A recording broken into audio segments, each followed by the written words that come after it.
Welcome back, and thank you all. Glad to have you with me. Another beautiful day in the neighborhood. Time's running out. I mean, so milk it for all you can. That's the best advice I'm giving myself and perhaps everyone else. We do have a cooler day tomorrow after some cold air moves in, and we have our first below freezing evening and morning ahead, possibly. After that, we bounce back rather slowly, but we do get to the low and then the mid 60s before the end of your 7 days. So there's a bit of a change in the midst, and I'll narrow that down for you in much detail in just a few seconds. I am off just as soon as I wrap up this show to catch news for tomorrow's, that being coverage of tonight's regular meeting of the McGoffin County Fiscal Court, which also means, by way of calendar-wise, I will have coverage of the Sagersville City Council meeting from last night in just a few seconds. We'll do some other news, of course, before we get to that, and wrap up on a once again beautiful weather-related note. In a continued effort to follow court cases, criminal, drug, and otherwise, completely through the McGoffin County court system, there was a judgment handed down last week, which I have already reported on, and it was that of the Louisville woman who was sentenced to 15 years per a plea agreement for the fatal auto accident that took place in McGoffin County a year ago in October that claimed the life of a local man. At the same time, or during the same court proceedings during that afternoon, a number of other judgments were also returned, and they are the following. Nathaniel Sparks of Sagersville was indicted by the McGoffin County Grand Jury this past June on the 13th for possession of a controlled substance in the first degree.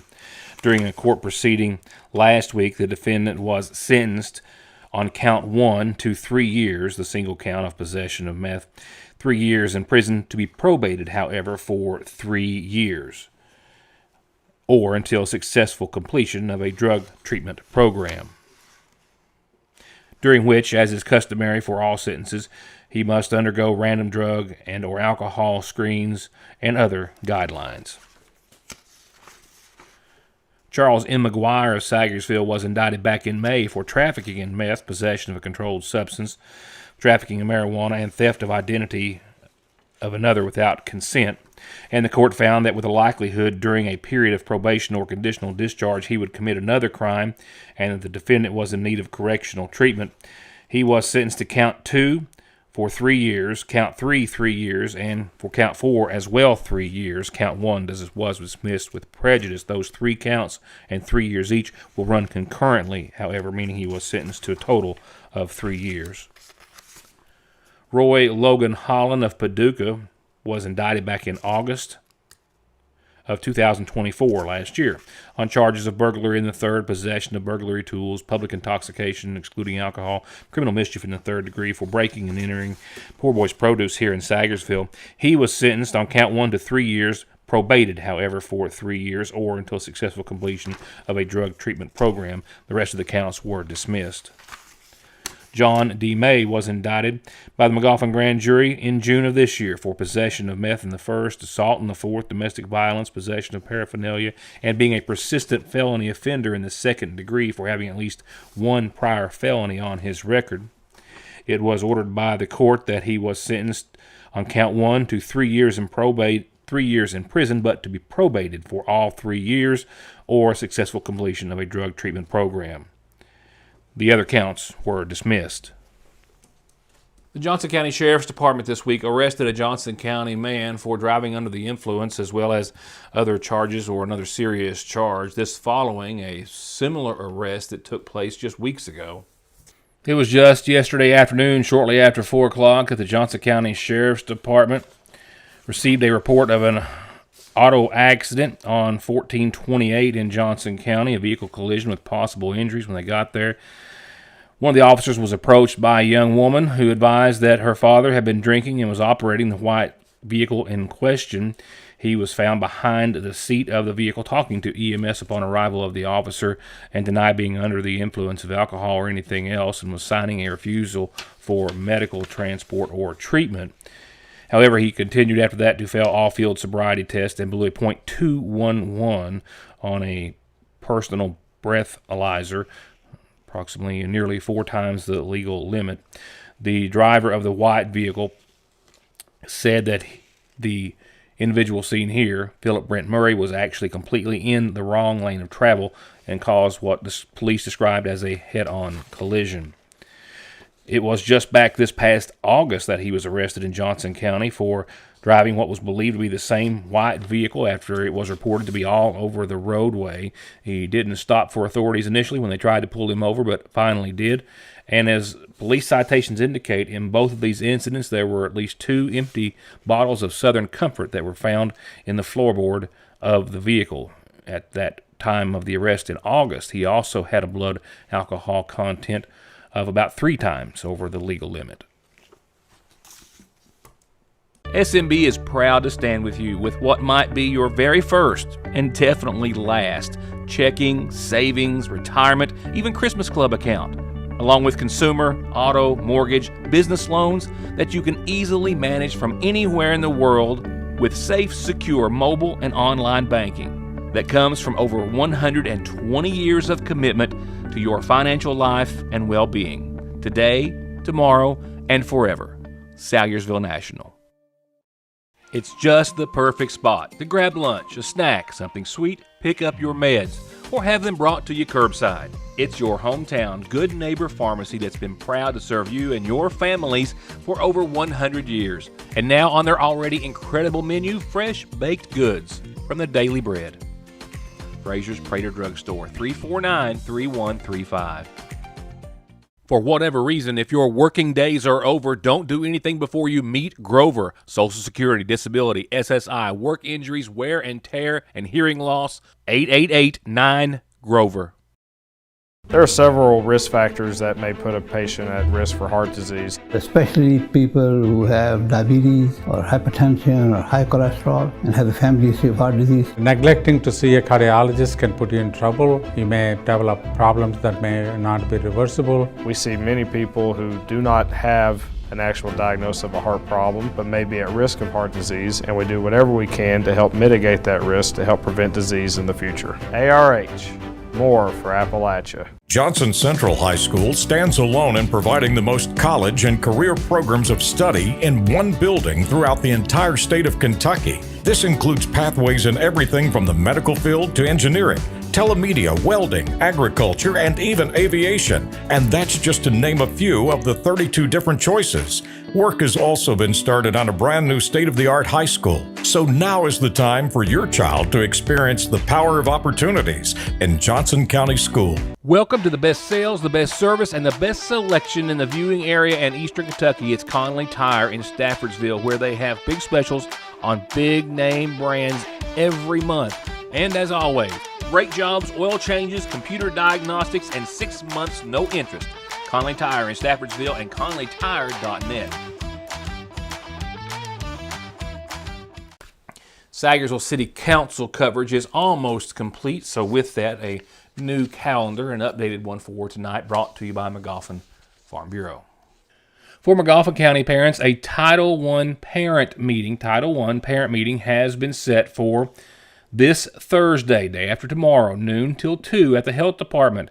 This is a family invitation for parents, grandparents, and guardians who are being encouraged to attend. Together, we can help every child succeed. Join them to learn how Title I funds support for our schools, how school goals for students are going and set, and how you can always be involved with your child and student. That is again for Title I this Thursday, noon till 2 at the Health Department. If you have any questions, call tomorrow, 349-6117. From there, quick reminder, Halloween Town's open now through Halloween, 7 days a week, 4 to 10 nightly at the Gardner Farm on Ivy Point. You can park at the old motel across the road, which of course is not busy anymore because the cut through, and as you walk through, be sure to watch for any trip hazards. And special thanks to Ben and the Gardner Farm to hosting again this event. McGoffin County Beekeepers Association meets at the Extension Service here in McGoffin County this Monday, 6 o'clock. Please, members, bring a dessert. They're going to have a special guest speaker, Mr. Jim Koss. You want to learn more about beekeeping and how fascinating it is? This is an awesome place to start. The McGoffin County Health Department is hosting a dementia community meeting. It's this coming Tuesday, 11:30 to 1, where they hope that you'll join them and have a chance to share experiences, offer support, and learn from one another in a compassionate and understanding environment. And that will be 11:30 till 1, and your hostess will be Miss Kathy Hembry.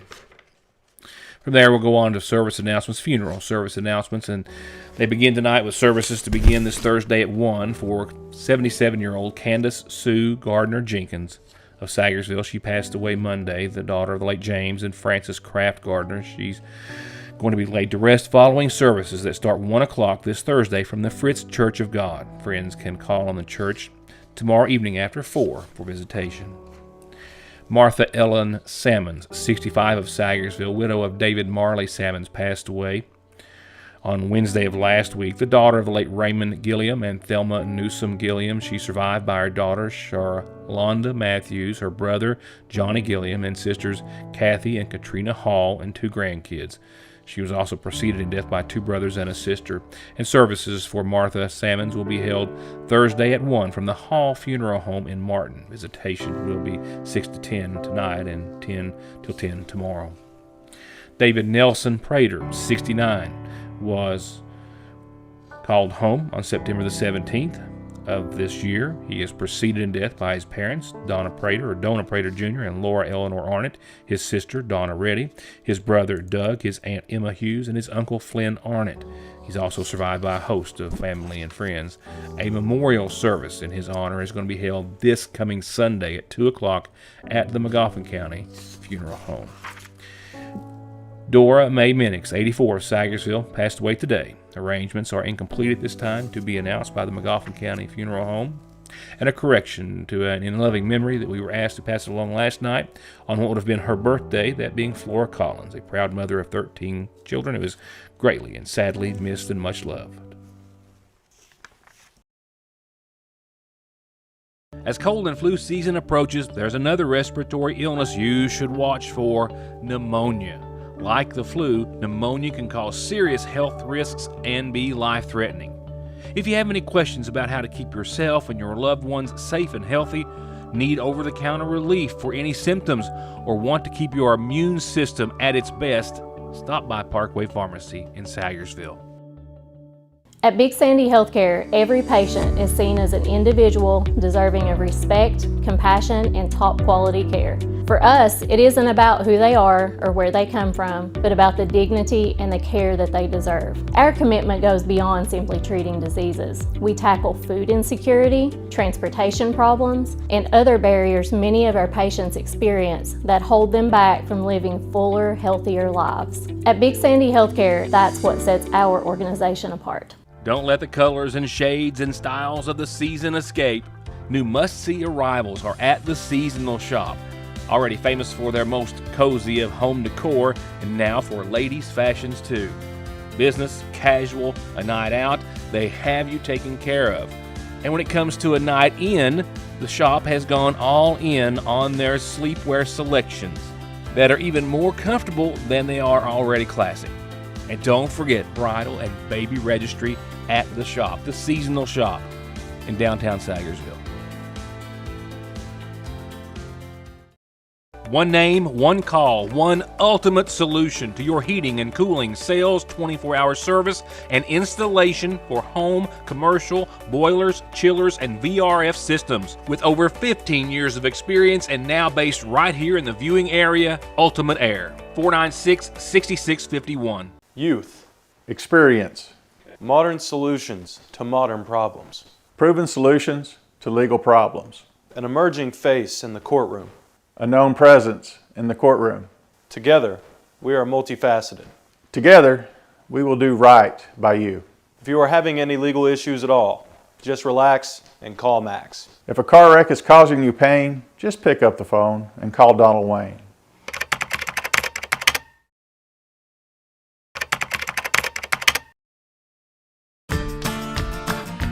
I believe in Kentucky. I believe in Kentucky. I believe in small town values. And mom and dad and the things they handed down. I believe some of the best people in the world are farmers. I believe in insurance that protects families, homes, and cars. I believe in always finding a way to do what you love. I am Kentucky. I am Kentucky. I am Kentucky. Now for coverage of last evening's regular session of the Sagersville City Council. It began with standard operating procedure, payment of the bills for both City Hall and the Sagersville Waterworks plant. As well, they had the second reading of the ordinance setting tax rates, which set them, as, of course, as I had reported earlier, at the same rate for last fiscal year. From there, the floor was turned over to Helen Blanton with the Magoffin County Girl Scouts program. Newly reformed, I'll say, last year, and very busy in the months since, and they came to the City Council as they have the Magoffin Fiscal Court looking for ways to become more community-oriented for these young ladies and how to get them more involved. As the Girl Scouts, we have learned, can't solicit donations, so all the money they operate and they donate, well, is fundraised and worked for by them. And for all the funds so far, they are looking for ways and areas to use that to support the community through a number of ways that were brought up as possibilities in last night's council meeting. So they're wanting to broaden their horizons and start working with city officials and county officials on what we can do in our community to make things better. So that's why I come to you. Okay. Any ideas? From there, they tossed around several ideas, everything from clothes washing service for the homeless or needy, how they are already working for, I should say, donations, which they're getting ready to start making to the animal shelter, possibly refurbishing the old Prater's Fort sign over the cabins, a community Thanksgiving dinner, perhaps not this year given the time frame, but working towards one in the future, being involved with our Senior Citizen Center, and keeping our parks clean, as well as a number of other thoughts. So that's kind of what the troop is wanting to do. We want to make a difference in the community, and we want people to know that we're not just out here selling stuff and raising money. We want to put it back into the community. Next in audience comments, former Sagersville Waterworks Commissioner David Gardner was there, contending that previous minutes that reflect the council set a 3-minute time limit for those to make remarks was incorrect based on video that he had obtained. Then went on to ask the council to allow him to speak longer and address them at this meeting. All right, let's go. 3 minutes. I'll start it now since you've already been talking. Is there any council people who would be interested in making a motion that would cause the city clerk to send me notices of meetings? I know that the news media, when they request, you're required to send them notices of meetings. I was here for the last regular meeting, but you guys weren't here. I know it got canceled.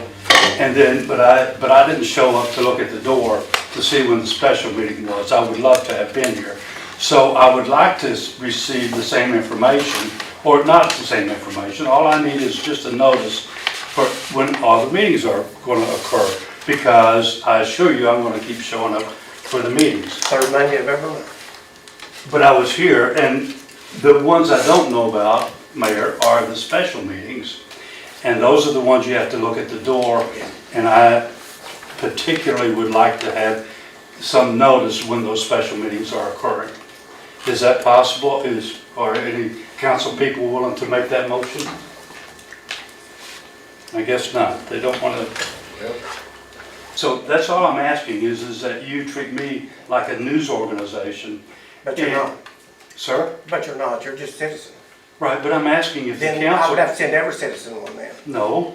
If the council says that send Dave Gardner an ordinance or a notice of when the meetings are going to be, then you could do that. Or actually, if you wanted to let the whole public know, which I think they ought to, you could tell some of the news media when it's going to be and they could broadcast it. Okay, we'll do that. Gardner also commented that he had not received all the information that he had requested per an open records request, and that he as well was questioning how he had already received a tax bill with information on it, which was just voted on and approved at last night's city council meeting. Another resident from Dixie brought some complaints, the same one that she says she has had for a number of years, about neighbors in the area burning trash and polluting the area. You can't go outside after 6 o'clock because of all the black smoke and everything. So that's my number one complaint is, you know, it's supposed to be vegetation. They're not supposed to be burning their garbage. Per Paul Howard. Yes. Okay. And then, I don't know if anybody else, I mean, Dixie, as I said, I've lived here in Dixie, same spot for 54 years. I've never seen such a junky place as it is. And you know, our property, our homes, that's most people's biggest investment. Okay, if I should drop dead, my girls is going to inherit my property.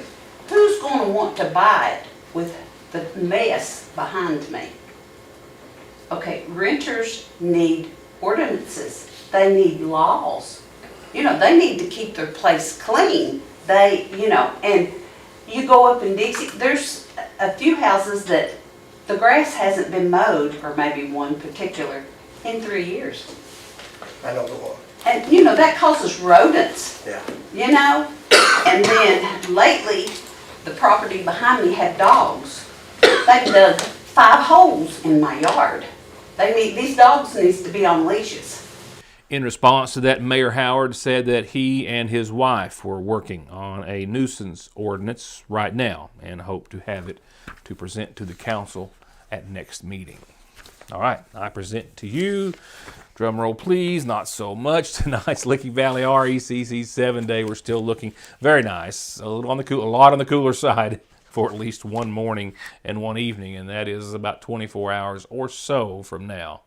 We topped out. We busted 70 again today on knocking on the door of 72. We're in the upper 60s, mid to upper 60s right now. Sunrise 7:48, sunset 6:48. Enjoy it while you can. We have an estimated low tonight of around 37 degrees. We started off this morning at 39, mind you, so we're likely to hit 37. We've got a light wind out of the west, 5 to 7 expected. Skies with a few clouds later on this afternoon and early evening are going to be clearing, I think, during the overnight, so mostly cloudy for a little while longer. While tomorrow, noticeably cooler, winds are going to be moving out of the west up to 10, 20 miles per hour or so tomorrow. We'll see some patchy frost in the morning, sunny skies for your Wednesday. We might see 60 degrees. I think we will, but it's going to be close, I do believe.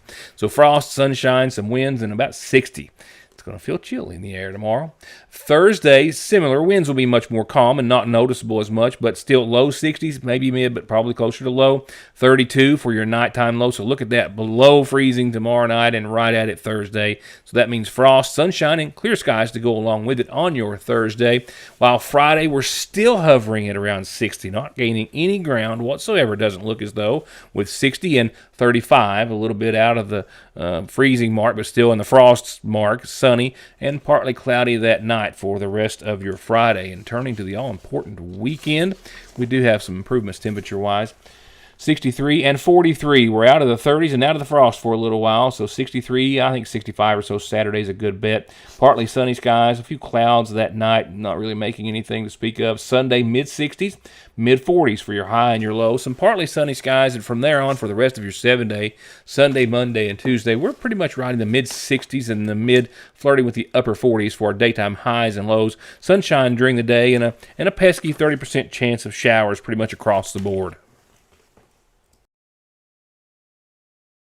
Thanks for watching. Still a desk full of news, including, I'll add to that, coverage of the fiscal court meeting, which I'm off to right now. Thank you for watching. See you tomorrow.